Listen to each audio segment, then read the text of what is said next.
یہ بیان آپ کی خدمت میں www.muftiahmedkhanpuri.com کی طرف سے پیش کیا جا رہا ہے۔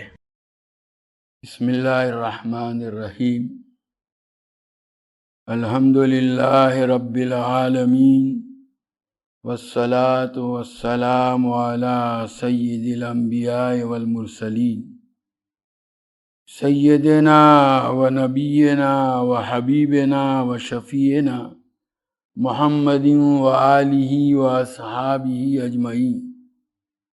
اما بعد، فعن ابی ایوب الانصاری رضی اللہ تعالی عنہ قال جاء رجل الى النبی صلی اللہ تعالی علیہ وسلم فقال اذنی و اوجز، فقال النبی صلی اللہ تعالی علیہ وسلم اذا قمت فی الصلاة فصل صلاة مودعین ولا تکلم بکلام تعذر منہ غدا واجمع الایاس مما فی ایدی الناس۔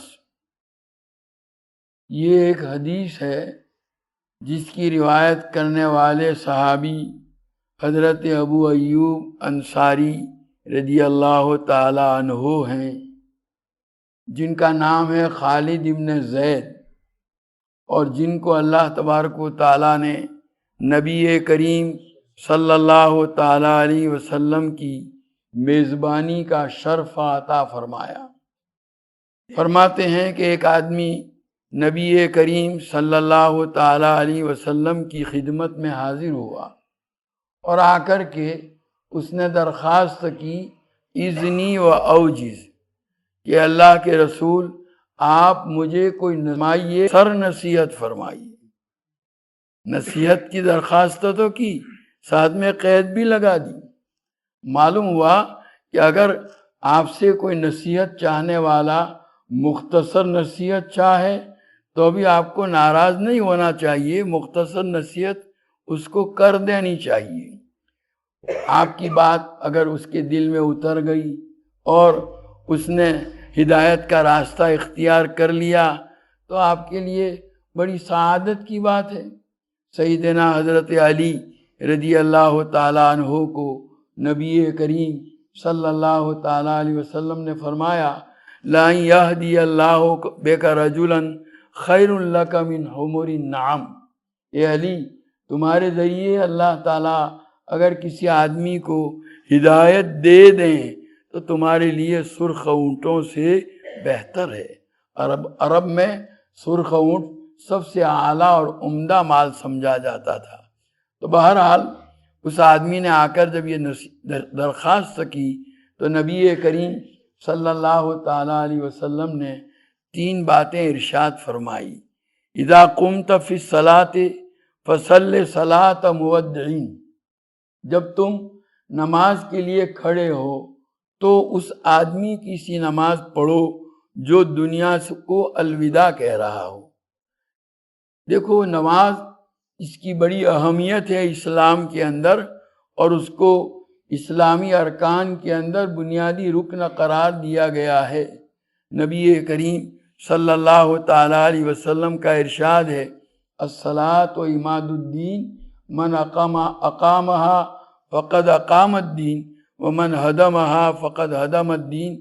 نماز دین کا بنیادی ستون ہے۔ عماد عربوں میں عام طور پر خیمے لگا کر رہائش اختیار کرنے کا رواج تھا۔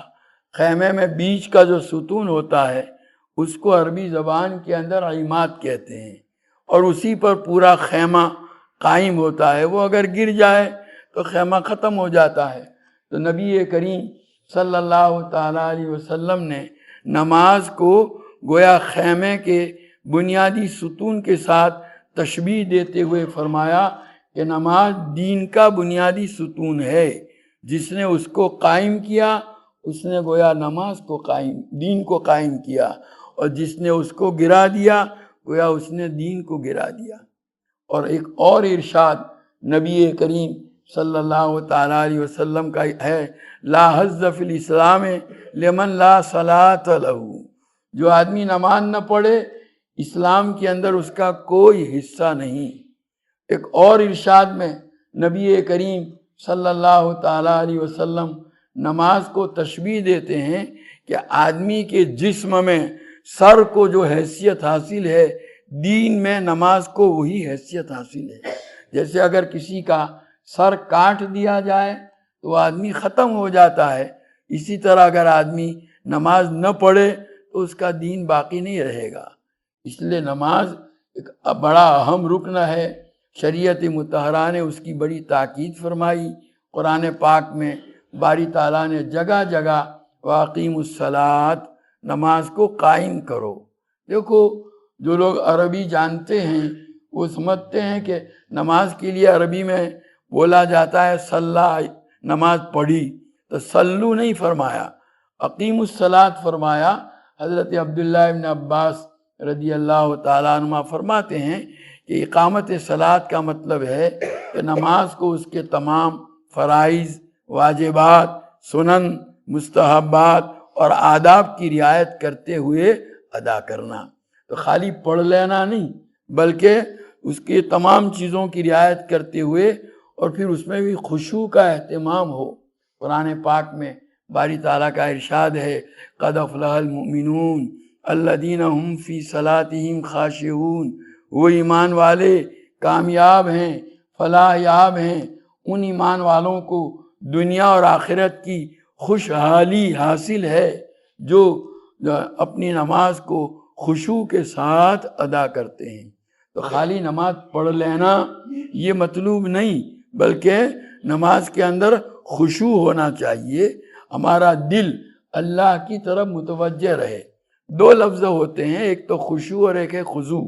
خضوع کا مطلب یہ ہے کہ نماز کے دوران ہمارے سارے اعضاء اسی طرح رہیں جیسا شریعت نے نماز کے دوران رکھنے کے لیے ہمیں فرمایا ہے۔ ہمارے اعضاء کا جھکا ہوا ہونا اور شریعت کی ہدایت کے مطابق ہر رکن میں اعضاء کو اسی کے مطابق رکھنا، اس کا معنی ہے خضوع۔ اور دل کو اللہ تبارک و تعالیٰ کی طرف متوجہ رہنا، کہ ہمارا دل ہر وقت اللہ کے دھیان میں ہو۔ نماز کے دوران ایک لمحے اور ایک سیکنڈ کے لیے بھی ہمارا دل اللہ کی طرف سے ہٹا ہوا نہ ہو، اللہ ہی کی طرف متوجہ ہو، اس کا نام ہے خشوع۔ تو قرآن کہتا ہے کہ جو لوگ اپنی نماز کو خشوع کے ساتھ ادا کرتے ہیں وہ کامیاب ہیں، ان کو دنیا اور آخرت کی خوشحالی حاصل ہے۔ اب نماز میں خشوع کس طرح پیدا کیا جائے گا؟ اس کے مختلف طریقے احادیث کے اندر آئے ہیں۔ اس حدیث میں نبی کریم صلی اللہ تعالیٰ علیہ وسلم نے اس کا ایک بہت آسان طریقہ بتلا دیا کہ جب تم نماز کے لیے کھڑے ہو تو اب اس وقت اس آدمی کی سی نماز پڑھو جو دنیا کو الوداع کہہ رہا ہو۔ اگر ہمیں اور آپ کو معلوم ہو جائے کہ یہ ہم جو جمعہ کی نماز پڑھنے جا رہے ہیں وہ ہماری زندگی کی آخری نماز ہے، اب اس کے بعد ہم کو نماز پڑھنے کا موقع ملنے والا نہیں ہے، یا کسی آدمی کے لیے پھانسی کی سزا مقرر ہوئی ہو اور پھانسی دینے کے لیے لے جا رہے ہیں، اور اس سے کہا جائے تمہاری کوئی آخری تمنا ہو، بتلاؤ کہ مجھے 2 رکعت پڑھنے کا موقع دے دو، تو آپ اندازہ لگا سکتے ہیں کہ وہ 2 رکعت کیسا جی لگا کر کے ادا کرے گا۔ تو حضور اکرم صلی اللہ تعالیٰ علیہ وسلم فرما رہے ہیں کہ تم نماز جب ادا کرو تو یہ سمجھ کر ادا کرو کہ یہ میری زندگی کی آخری نماز ہے۔ اور دیکھو نبی کریم صلی اللہ علیہ وسلم کے ارشادات خالی گمان اور وہم کی بنیاد پر نہیں ہوا کرتے، واقعہ یہی ہے کہ ہماری موت کا کوئی وقت مقرر ہمارے لیے مقرر نہیں، معلوم نہیں ہے، اللہ کے یہاں تو مقرر ہے لیکن ہمیں معلوم نہیں کب ہماری موت آئے گی۔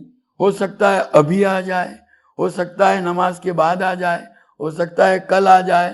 تو گویا یہ پورا قوی امکان ہے کہ ہم جس نماز کو ادا کرنے جا رہے ہیں ہو سکتا ہے کہ وہ ہماری زندگی کی آخری نماز ہو۔